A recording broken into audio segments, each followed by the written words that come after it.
तो ये नवरात्र चल रही। नवरात्र को किसने बनाया? महात्माओं ने, ऋषियों ने, मुनियों ने नवरात्र बनाया। ये अमावस्या पूर्णिमा किसने बनाया? किसने इनके बारे में बताया? महात्माओं ने बताया। रक्षाबंधन, जन्माष्टमी त्योहार के बारे में किसने बताया? महात्माओं ने, संतों ने बताया लोगों को कि त्यौहार जब आया तो शिक्षा दिया, बताया खाने पीने और मौज मस्ती के लिए त्यौहार नहीं आते हैं, इनका अलग अलग मतलब होता है। इसीलिए देखो, लोग अमावस्या पूर्णिमा के दिन, त्योहारों के दिन, मुख्य कोई तिथियां पड़ती थी, उसके दिन लोग संतों के पास जाते थे और संतों से सीखते थे कि गृहस्थ आश्रम में किस तरह से रहा जाए, किस तरह से खाया जाए, किस तरह से दूसरे के साथ व्यवहार किया जाए, ये लोग सीखते थे। तो साल में 2 बार नवरात्र आती है। 9 दिन की ये होती है नवरात्र। और हफ्ते में यानी सप्ताह में एक इतवार आता है, एक मंगल आता है। तो इस दिन थोड़ा सा इस मशीन को, कौन सी मशीन?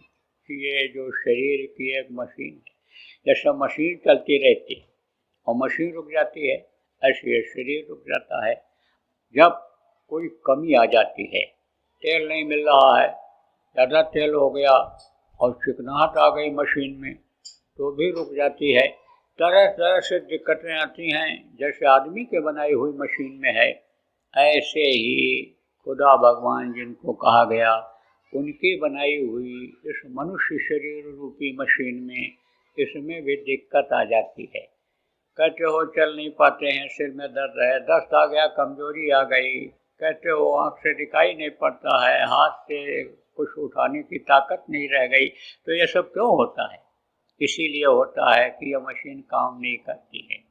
अब इसका सिस्टम आपको तो सत्संगों में पीछे बताया गया है कि कुदरत ने किस तरह से बनाया है, ये किस तरह की मशीन बनी है, लेकिन इसको उसने बनाया है।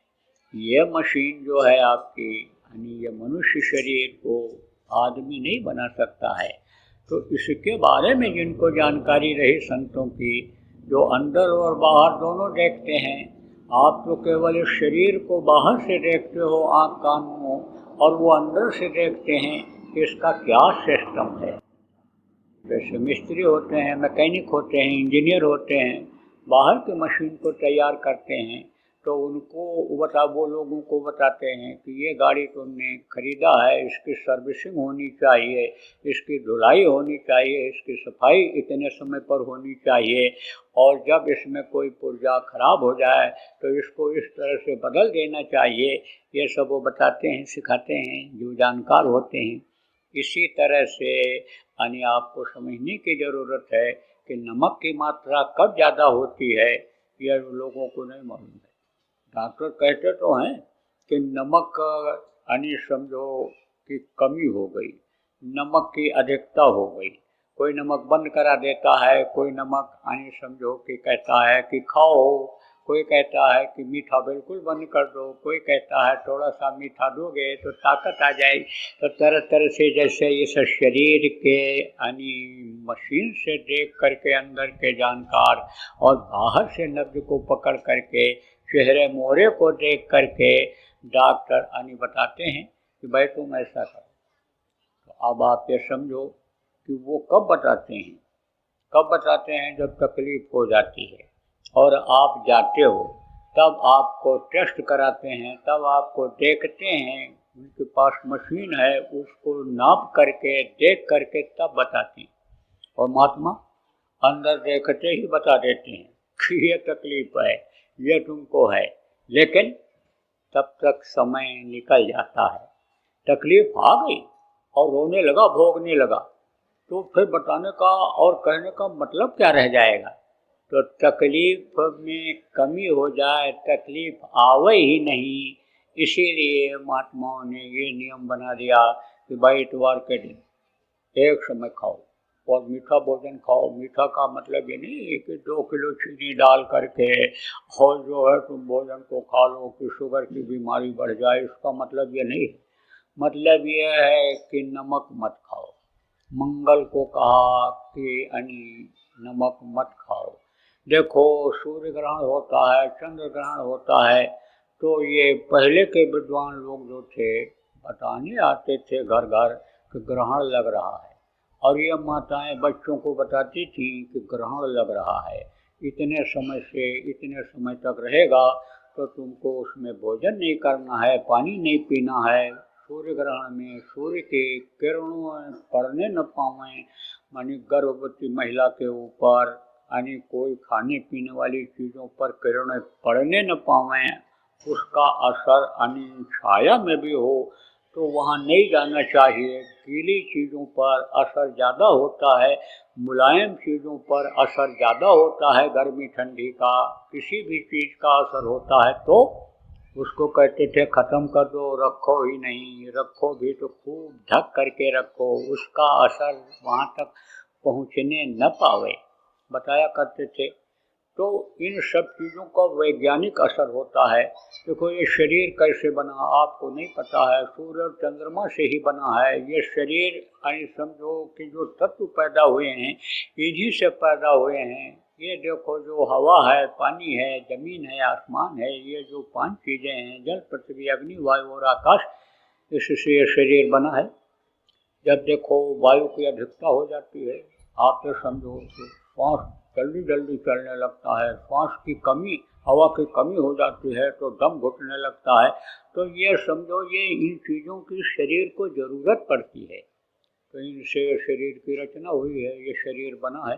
अब आपको हम बताते हैं नवरात्र क्यों बनाया गया। इसलिए बनाया कि पेट की एक तो हो जाए सफाई, इसको सब लोगों ने कहा, चाहे महात्मा हो, चाहे ऋषि मुनि हो, चाहे कोई डॉक्टर हो, चाहे हकीम हो, चाहे वैद्य हो, कोई भी हो, जानकार हो, सब लोग यही कहते हैं पेट की खराबी से ही सारी बीमारियां होती हैं। तो पेट तो ये सेंटर है ही है, आप इधर से डालते हो और अंदर जाता है और यही मशीन काम करती है। देखो प्रेमियों, यानी समझो ये आपकी शुगर फैक्ट्रियाँ लगी हैं, आप लोग गन्ना यहाँ बोते हो तो उसमें पेड़ता कहीं से है, डाला कहीं से जाता है, रस कहीं से निकलता है और साफ कहीं से होता है और चीनी कहीं से बनती है। तो ऐसे ही इसका भी सिस्टम है, आप मुंह से डालो, हाथ देखो मुंह बंद हो जाता है, गला बंद हो जाता है, तो डॉक्टर लोग नाक में नली लगा करके अंदर कुछ इस शरीर को चलाने के लिए खुराक देते हैं। तो किसी भी रास्ते से डाल कहाँ जाएगा, पेट में जाएगा, और पेट का सिस्टम अगर सही है तो वहीं से रस बनेगा और उसी का खून बनेगा, और हर अंग में खून है, हर अंग में रक्त है, तो रक्त का संचार वहाँ होगा, साफ बढ़िया खून रहेगा तो शरीर चलता रहेगा। तो डॉक्टर लोग कहते हैं, वैद्य लोग कहते हैं खून खराब हो गया, खून की सफाई करनी पड़ेगी। डायलिसिस में क्या करते हैं, यही करते हैं, जब गुर्दा खराब हो जाता है वैद्य लोग खून को साफ करने के लिए दवाई देते हैं, कहते हैं रक्त दूषित हो गया। तो आपको समझने की ज़रूरत है कि पेट से ही सब यानी समझो कि ये तंत्र चलता है, और पेट अगर गड़बड़ हो गया, पेट में जो आते हैं, पेट में जो आप ये समझो कि यानी समझो जिसको कहते हो लीवर कहते हो, पेट से ही संबंधित यानी मल को त्याग करने की जगह गुर्दा, ये सब जो चीज़ें बनाई गई ये सब किससे हैं, पेट से ही, सारा संबंध पेट से ही है। तो बोले कि भाई पेट की सफाई रखो, पेट की सफाई के लिए उपवास करो, उपवास का नियम बना दिया। तो उपवास तो बहुत लोग करते हैं, लेकिन पेट की सफाई होती है, पेट और खराब हो जाता है। क्यों? क्योंकि चिकनी चीज़ें, चुपड़ी चीज़ें, पौष्टिक चीज़ें जो नहीं भी हजम होने वाली थी पहले, उसको खाने लग गए, मेवा खाने लग गए, घी की मात्रा बढ़ा दिया, बोले नहीं ऐसे चल पाएगा, तो क्या होता है और पेट खराब हो जाता है। इसलिए महात्माओं ने क्या नियम बनाया कि अगर तबीयत खराब रहती हो तो समझो नींबू निचोड़ो पानी में और वही पियो। लगातार हम लोग जब जवानी थी तो रोग ना आवे, तकलीफ ना आवे, इसके लिए नवरात्र जो साल में 2 बार आता है उसको पानी करते थे, नींबू पानी पीते थे, एकदम से हल्का बदन फूल जैसा हो जाता था। कितने लोगों के घुटने के दर्द खत्म हो गए, कितने लोगों का ब्लड प्रेशर सही हो गया, कितने लोगों का शुगर सही हो गया। लेकिन जो उसमें भी नियम का पालन किए, तो आप ये समझो आपका शरीर बहुत कमज़ोर है, बहुत बुढ़े हो, चल फिर नहीं सकते हो, दवा खानी पड़ती है, अंग्रेजी दवा खाते हो जो बगैर कुछ खाए नहीं खा सकते हो, खाओगे तो नुकसान करेगा, तो उनकी बात तो अलग है। लेकिन जिनके शरीर में बल है, चल फिर लेते हो, हल्की फुल्की तकलीफ़ें आ जाती हैं, पेट खराब हो जाता है, कभी जुकाम हो जाता है, कभी कोई हल्की फुल्की तकलीफ़ आ जाती है, तो उसको दूर करने के लिए तो ये उपवास करना ही चाहिए। हाँ, अगर हाथ उठवाया जाए तो यहाँ तो हाथ तो बहुत लोग उठा दोगे, यहाँ तो संकल्प बना लोगे हम उपवास करेंगे, लेकिन कल जाओगे तोड़ दोगे, हमको मालूम है। अरे भाई, तो चलो एक नहीं तो दूसरा रास्ता सही, चलो कुछ उबाल करके ही खा लो। लेकिन ये नहीं है कि लौकी भी उबाल के खा लिया, दही में मिला के खा लिया, दूध में उबाल के खा लिया, मीठा भी 1 किलो डाल दिया उसी में, ये सब नहीं चलेगा। एक चीज़ कोई एक साथ थोड़ा सा ले, आलू उबाल के खा लो। आप ये समझो लौकी या जिसको कहते हो, तुरई कहते हो, जो जल्दी हजम होने वाली चीज़ है उसको खा लो। अटड़ियों में मल जमा हो जाता है, ऐसे अटड़ियाँ होती हैं ऐसे टेढ़ी ये अंदर में, तो उसमें मल जमा हो जाता है। और कुछ खाते रहो तो दवा भी खाओ तो वो सीधे मल को निकालता है, लेकिन उनको वो नहीं निकाल पाता है। उसके लिए पेट को खाली होना चाहिए। और जब ये नींबू खारा होता है, पानी जाता है, तो नींबू पानी कहीं भी लगा दो, दाग लगा हुआ हो तो वो भी साफ हो जाता है। ऐसे ही उसकी सफाई तो ठीक तरीके से तभी होती है। लेकिन नहीं चलता है तो कम से कम यानी जो भोजन खाते हो दोनों टाइम, यानी खाने के लिए जो जीते हो, तो समझो उसको तो कम कर दो। तो आप वो आलू खा लो उबला हुआ, और कोई चीज़ खा लो, पेट को थोड़ा खाली रखो। आप ये समझो, और अभी नहीं अगर मन मानता है आपका, बहुत चंचल मन हो गया है, बिल्कुल संतोष उसको नहीं होता है, रात को नींद नहीं आती, तो भाई हल्की फुल्की खिचड़ी बना लो, दलिया बना लो, एक टाइम कर दो, तो पेट की इससे हो जाएगी सफाई। आप ये समझो जब पेट हल्का रहता है तभी चाहे जो काम हो उसमें मन लगता है। चाहे मजदूरी करते हो, चाहे नौकरी करते हो, चाहे व्यापार करते हो, कोई भी काम खेती का करते हो, हल्का पेट जब रहता है तभी मन काम में लगता है। आप ये समझो भजन में भी मन अन्य तभी लगता है जब हल्का पेट रहता है। आप ये समझो कि गुरु महाराज भी देखो प्रेमियों ये कहा करते थे कि रात को भजन में नींद ना आवे, आलस्य ना आवे, उसके लिए यह नियम बना लो कि 1 रोटी का भूख रोक करके खाओ। गुरु महाराज ने तो इतना छूट दिया।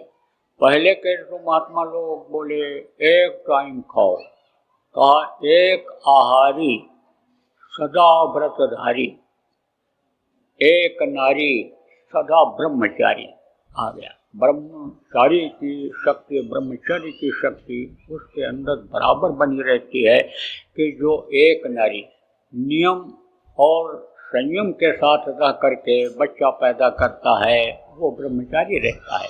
और 1 आहारी, 1 आहार जो खाता है आप ये समझो वो व्रतधारी की तरह से ही होता है।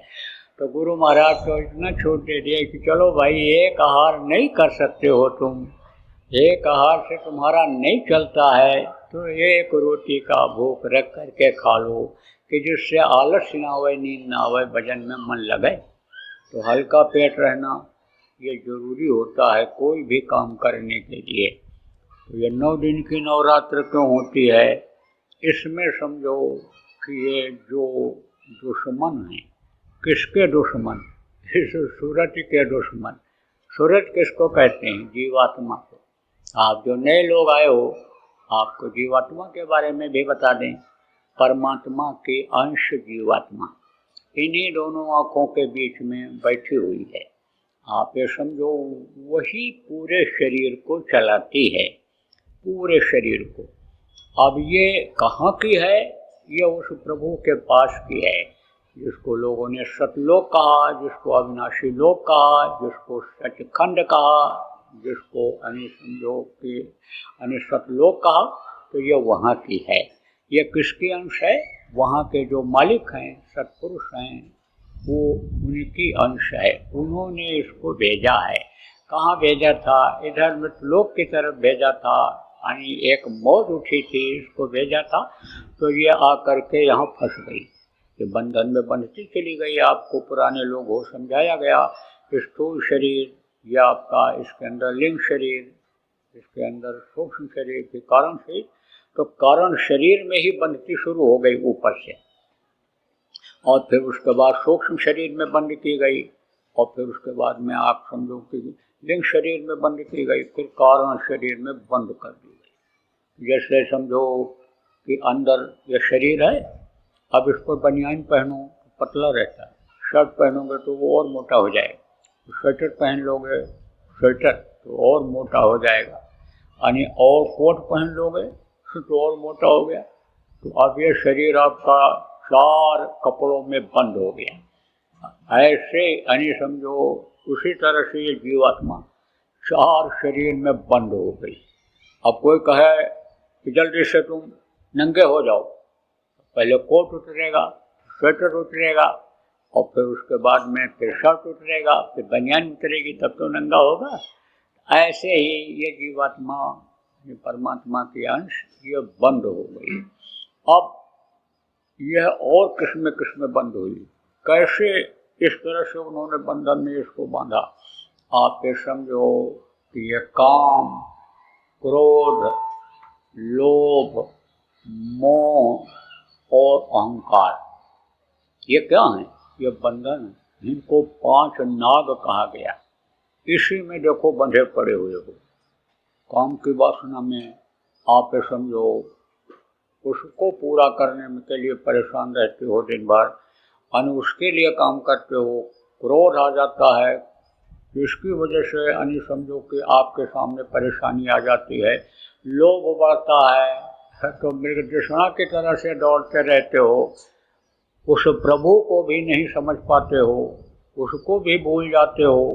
जो पैदा होने के पहले माँ के स्तन में दूध भर देता है, उसको भी आप भूल जाते हो लोभ में।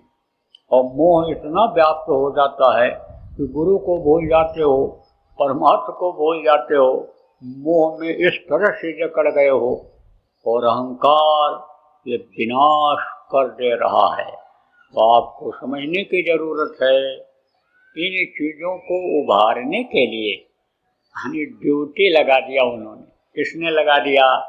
जिन्होंने ये दुनिया बनाया, जिन्होंने इस जीवात्मा को इन शरीरों में बंद करवाया, आप ये समझो उन्होंने ड्यूटी लगा दिया। किसकी लगा दिया? अपने बेटों की। बेटे कौन हैं? यही ब्रह्मा, विष्णु और महेश। और उन्होंने क्या किया? उन्होंने और लोगों की ड्यूटी लगा दिया कि जैसे एसपी साहब होते हैं, जिम्मेदारी दे दी जाती है जिले की कि आप इनकी सुरक्षा करो, इनकी देख रेख करो, और वो और पुलिस को भर्ती करवा देते हैं, दरोगा तैयार कर देते हैं। ऐसे ही उन्होंने तैयार कर दिया। किसको? देवताओं को। 33 करोड़ दुर्गा, 10 करोड़ शंभू को उन्होंने तैयार कर दिया कि देखो किसी भी तरह से ये जीव निकलने न पावे, इनको फंसाने की जरूरत है। तभी तो गोस्वामी जी महाराज का इंद्र द्वार झरोखा नाना, तांता सुर बैठे कर थाना, आवत देखें विषय बिहारी, तुरते दें कपट। ये आँख के पास, कान के पास, मुँह के जिभ्या पर, नभ्या पर, रोम रोम, इनको उन्होंने बैठा दिया एक तरह से। उनका प्रकाश, उनकी रोशनी, उनके असर को इस शरीर में डलवा दिया। तो ये क्या है? 5 भूत, 25 नागिन इनको कहा गया। आप ये समझो त्रिगुण कहा गया। त्रिगुण कौन है? त्रिगुण नाश है। 3 गुण, ये रजोगुण, तमोगुण और सतोगुण। इन देवताओं के हाथ में, जैसे मन के डोर किसके हाथ में है? माया के। माया किसको कहते हैं? आद्या महाशक्ति, जिन्होंने दुनिया को बनाया उनकी वो सेवा करती हैं। उन्हीं से अन्य 3 बच्चों को, ब्रह्मा विष्णु महेश को उन्होंने पैदा किया है, तो उनके हाथ में दे दिया मन की डोर को, और चित्त की डोर को यानी ब्रह्मा के हाथ में दे दिया, और यानी मन चित्त और बुद्धि की डोर को विष्णु के हाथ में दे दिया, और अहंकार की डोर को शिव के हाथ में दे दिया, और सूरत यानी जीवात्मा जिसको कहते हैं, इसकी डोर यानी समझो कि उन्होंने अपने हाथ में ले लिया। अब जब इसकी डोर, ये क्या है, जैसे ये जीवात्मा है, पावर है, शरीर को चलाती है, ऐसे इनमें भी पावर है, लेकिन वो पावर ऊपर में कहाँ काम करती थी, अपने लोक में, देश में, अपने स्थान पर थी, क्योंकि सबके अंदर जीवात्मा अलग अलग है और मन सबके अंदर अलग अलग है, और चित्त का चिंतन सबका अंदर में अलग अलग है। ये रजोगुण, तमोगुण, सतोगुण, ये जो शक्तियाँ हैं ये सबके अंदर अलग अलग हैं, तो बहुत हैं, तो ये वहाँ काम अलग अपने तरीके से करती थी। अब इस जीवात्मा के साथ ये काम करती हैं, तो इनका जो संबंध है, रजोगुण का संबंध, तमोगुण का संबंध, और आपके रजो तमो और सतोगुण का संबंध, ये किनसे है? इन्हीं देवताओं से है।